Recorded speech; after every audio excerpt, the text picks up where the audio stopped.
Hope you are all fine and in good health. Today we shall discuss about your new chapter Human Environment, Introductions, the tropical and the subtropical region. First of all, we understand the meaning of this chapter. Human environment, मानव पर्यावरण, ऐसा environment जिस environment में हम रहते हैं, जिस atmosphere में, जिस पर्यावरण के साथ हम रहते हैं, उसकी बात करेंगे। दूसरा है इंटरेक्शंस, अनन्य क्रिया हिंदी कहते हैं इसकी। मतलब ये होता है कि हमारा जो रिलेशन है उनसे, भाई जो एटमॉस्फेयर है, जो इन्वायरमेंट है, उस इन्वायरमेंट का हमारे ऊपर बड़ा ही प्रभाव पड़ता है और इस इन्वायरमेंट से हम कैसे जो है रिलेटेड है, इसकी बात करेंगे। तो इस इन्वायरमेंट की हम बात करेंगे। इसमें द ट्रॉपिकल और सब ट्रॉपिकल रीजन की बात करेंगे। जहाँ ट्रॉपिकल रीजन है, जहाँ सब ट्रॉपिकल रीजन है, वहाँ लोग कैसे रहते हैं, कैसा इन्वायरमेंट होता है, उनका रहन सहन कैसा होता है। भाई जैसा इन्वायरमेंट होगा उसी तरह से वहाँ के लोगों के रहने का ढंग भी हो जाएगा। तो इस पर हम डिस्कस करेंगे। तो let's start our topic human environment instruction, the tropical and the sub tropical region. Renuka was excited. भाई रेणुका बड़ा ही उत्साहित थी। क्यों उत्साहित थी, जरा जान जाए कि Renuka's uncle was home, Shrikant uncle was home after a gap of nearly 4 months। 4 महीने के बाद उसके चाचा जो हैं श्रीकांत आने वाले थे। भाई बच्चों के चाचा बड़े प्रिय होते हैं और वो चाचा जिनसे उनको नॉलेज मिलती है और वो तो और भी प्रिय होते हैं। आप लोगों को भी अपने चाचा बड़े प्रिय होंगे और जो है जब वो आते होंगे तो आप उनसे खूब खर्चे कराते होंगे। तो रेणुका के चाचा श्रीकांत 4 महीने के बाद आज घर पे आए थे। वो कौन थे? तो वो थे एक जो है वाइल्ड लाइफ फोटोग्राफर थे, यानी वो जंगल के जीवन के फोटोग्राफ निकालते थे और बहुत सारे ट्रैवल करते थे। रेणुका का भी इंटरेस्ट था। कहाँ? रेणुका का भी इंटरेस्ट जो था वो वाइल्ड लाइफ में था, फॉरेस्ट में था और अर्ली अर्ली मैन थे उनमें था। तो बहुत छोटी उम्र में ही रेणुका की रुचि इन सब में थी और उसके चाचा ने उसको जो है नेचर संबंधी किताब दिया था और उससे परिचय भी कराया था। इसके अलावा जो दूर जगहों पे रहने वाले पिक्चर थे, डिस्टेंस लैंड जो थे, मतलब हमारे घर से बहुत दूर ऐसी जगह, वहाँ के वो पिक्चर उसे दिखाते थे, खींच के लाते थे। तो रेणुका को ये बड़ा ही एक्साइटेड लगता था, बड़ा ही उसे बहुत ही अच्छा लगता था और उसकी तरफ वो बहुत ज़्यादा अट्रैक्ट होती थी इन पिक्चर्स के आगे। Renuka in these pictures Renuka, you can see people from different parts of the world, some from dry desert, some from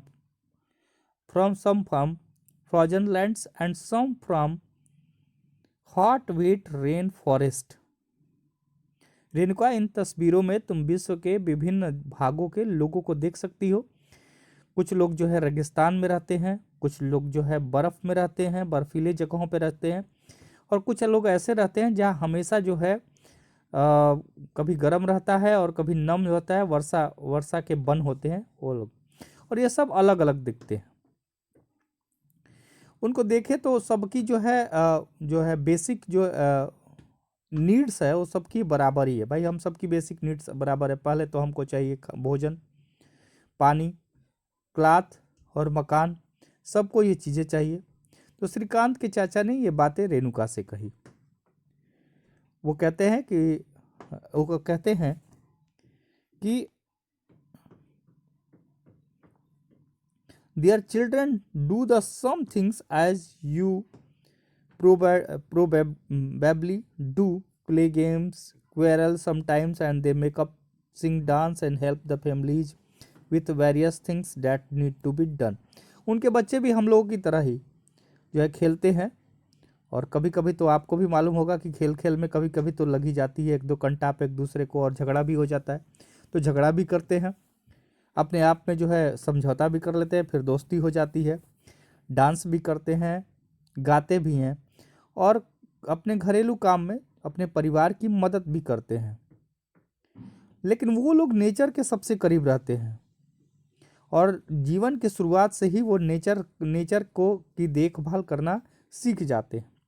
वो फिश पकड़ते हैं, वो वन में जाते हैं, वहाँ से जो है अपने अपने नीड की चीज़ें जो उनके नीड की चीज़ें हैं वो वन में जाते हैं, और जो उनकी ज़रूरी ज़रूरी चीज़ें हैं जिनको उनकी नीड है वो सारी चीज़ों को कलेक्ट करते हैं।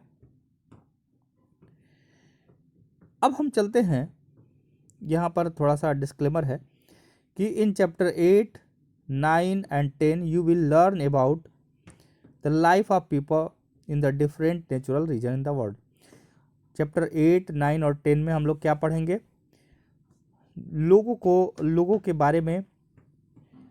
के बारे में पढ़ेंगे जो जो है नेचुरल रीजन में रहते हैं, जो प्राकृतिक प्रदेशों में रहते हैं, जहाँ पर जो है नेचर के लोग सबसे ज़्यादा करीब रहते हैं, उनके बारे में पढ़ेंगे।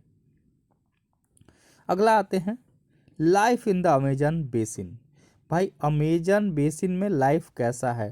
तो ये जो नीचे जो आपको दिख रहा है, मैप दिख रहा है, ये बताइए कि यह जो है किस कॉन्टिनेंट का है?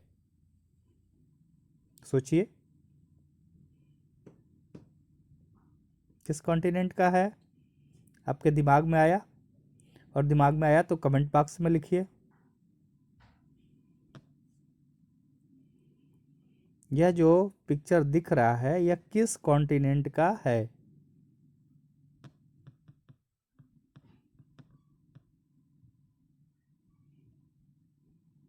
नहीं मालूम? ये है साउथ अमेरिका।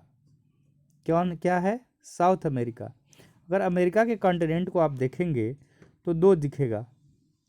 अमेरिका के कॉन्टिनेंट को आप देखेंगे तो दो कॉन्टिनेंट दिखेगा, एक नॉर्थ अमेरिका और एक साउथ अमेरिका। यहाँ आपको बता दूं, जो देश अमेरिका है वो नॉर्थ अमेरिका कॉन्टिनेंट में है, और उसे हम कहते हैं USA, United state of America. बच्चों कभी कंफ्यूजन में मत आना कि नॉर्थ अमेरिका साउथ अमेरिका ये अमेरिका देश ही है। नहीं, नॉर्थ अमेरिका और साउथ अमेरिका दो कॉन्टिनेंट हैं, और नॉर्थ अमेरिका में जो अमेरिका देश है वो है USA, United state of America. तो चलते हैं इसी साउथ अमेरिका में, यहाँ है अमेजन बेसिन। ऊपर कोलंबिया है, वेनेजुएला है, और यहीं पर आपको ब्राज़ील भी मिलेगा। लेकिन हम अमेजन बेसिन की जो ग्रीन वाला है ना, ये सारा जो है ये जो है वो है अमेजन बेसिन। ठीक है, यही है अमेजन बेसिन। अब अमेजन बेसिन की बात पढ़ते हैं कि अमेजन बेसिन में कैसे लोग रहते थे। अमेजन बेसिन में लोग जो है कैसे रहते थे इसकी बात पढ़ते हैं। ठीक है, तो अमेजन बेसिन जो है को हम लोग अपने फिगर में तो देख ही चुके हैं। यह जो है क्या है? ये ट्रॉपिकल रीजन है। ये क्या है? यह जो है इक्वेटर के, यह जो है ट्रॉपिकल रीजन है, यह जो है इक्वेटर के बहुत क्लोज है। ठीक है, इक्वेटर के बहुत क्लोज है, between 10 degree north and south degree 10 degree south. So it is referred as the equatorial region, और इसीलिए हम इसे इक्वेटोरियल रीजन भी कहते हैं। ठीक है, इसीलिए हम इसे क्या कहते हैं? Equatorial region.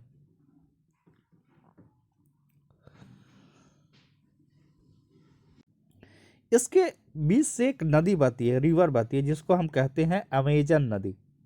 ठीक है, अमेजन नदी इसके बीच से बहती है।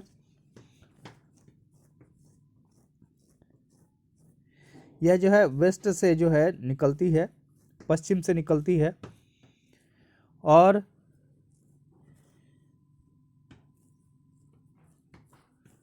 पूरब में जाकर जो है, यह जो है पूरब में जाकर अटलांटिक ओशियन में गिर जाती है। ठीक है।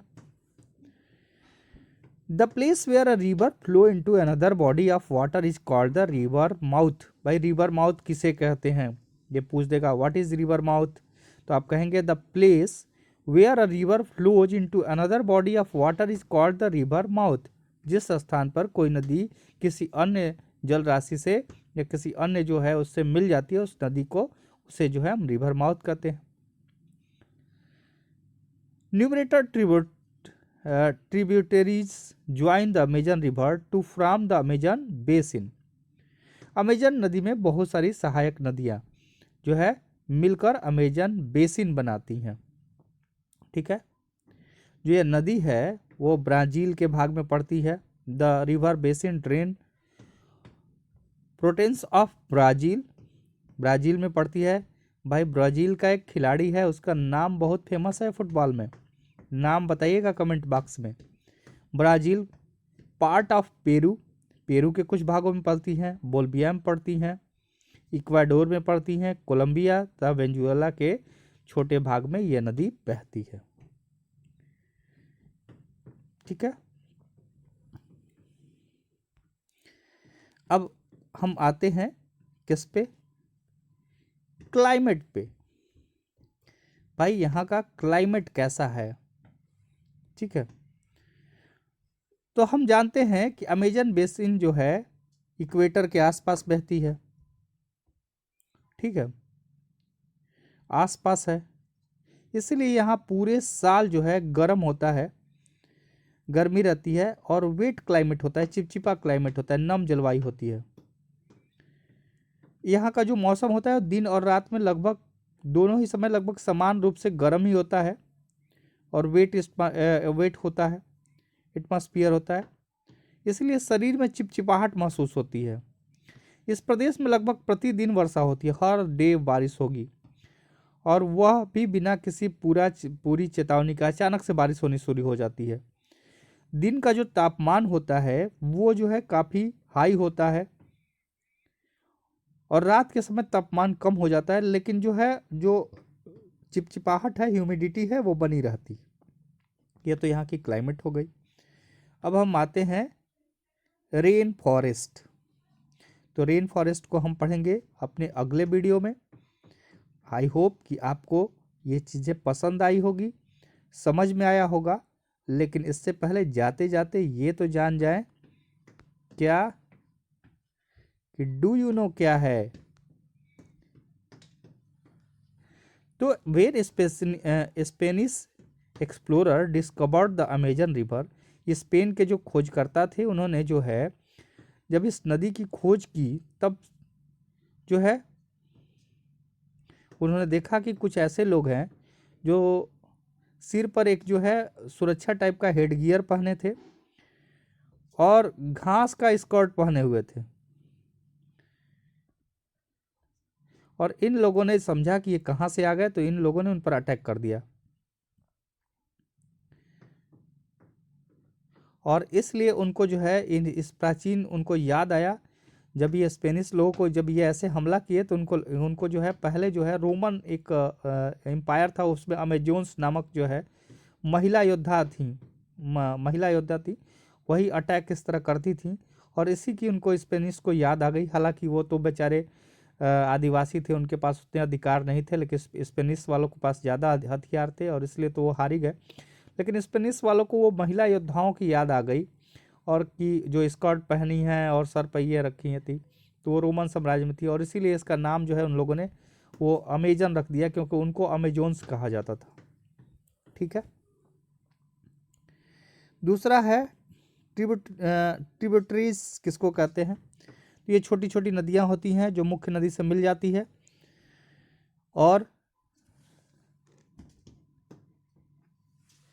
और ये जो मेन रिवर को जो है क्या करती हैं, अपनी इन सारी नदी को अपने साथ ले जाती है और आगे बहा ले जाती है।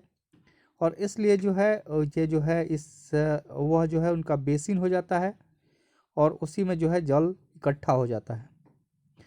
अमेजन जो बेसिन है वो वर्ल्ड की सबसे लार्जेस्ट बेसिन है। ठीक है, तो ये आज हम लोगों ने जाना। कल हम पढ़ेंगे क्या, कल हम लोग जो है रेन फॉरेस्ट को पढ़ेंगे। ठीक है, और रेन फॉरेस्ट, उसके बाद people of the rain forest पढ़ेंगे। Till then, thank you, have a nice day.